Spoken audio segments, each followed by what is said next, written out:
नमस्कार। मैं रोहित चौरसिया, टीजीटी हिंदी, केंद्रीय विद्यालय एनएडी सुनाबेड़ा। केंद्रीय विद्यालय फिट इंडिया कार्यक्रम के तहत मैं आपके समक्ष लेकर प्रस्तुत हूँ भ्रामरी प्राणायाम।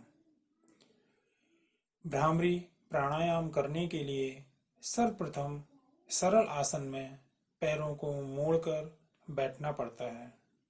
इसके पश्चात रीढ़ की हड्डी को सीधा करके दोनों हाथों को ज्ञान मुद्रा में अपने घुटने के ऊपर रखकर इस तरह से बैठकर श्वास लेना पड़ता है। श्वास लेते समय भ्रामरी प्राणायाम में मस्तिष्क पर इस तरह से एक उंगली को रखकर 3 उंगलियों से आँखों को बंद करके अपने कानों को अंगूठों से बंद करके श्वास को गहरा श्वास को लेकर श्वास को छोड़ना होता है और श्वास छोड़ते समय ओम का उच्चारण किया जाता है और यह ध्वनि मस्तिष्क में गूंजती है। श्वास छोड़ते समय होठों को बंद करके इस उच्चारण को नाक से किया जाता है और इससे गुंजन और कंपन मस्तिष्क में गूंजते हैं। इससे भ्रमर के उड़ने के समान आवाज आती है, इसीलिए इसे भ्रामरी प्राणायाम कहते हैं।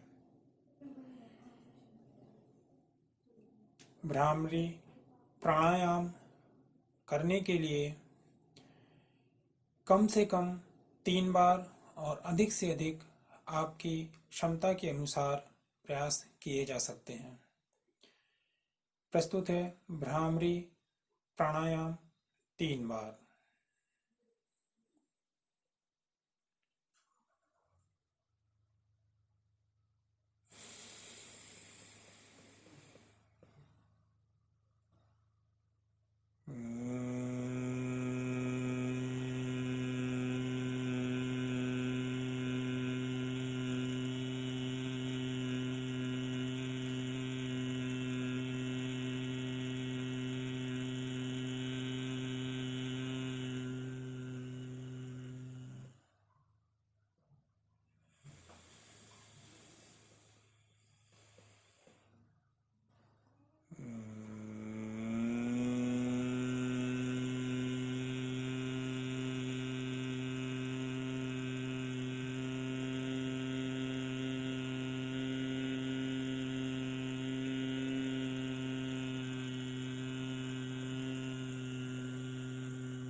भ्रामरी प्राणायाम करने के लिए प्रातः काल का समय सबसे अनुकूल होता है और प्रारंभ में इसकी संख्या कम से कम 3 करके धीरे धीरे इनकी संख्या को बढ़ाना होता है।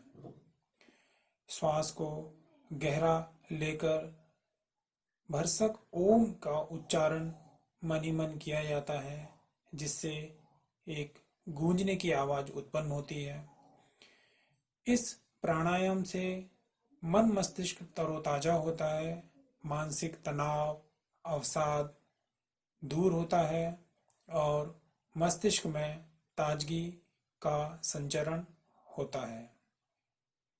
जिन व्यक्तियों को सर दर्द, माइग्रेन या सर फटने जैसी शिकायतें होती हैं, भ्रामरी प्राणायाम करने से धीरे धीरे इस प्रकार की समस्याओं से निजात मिलती है।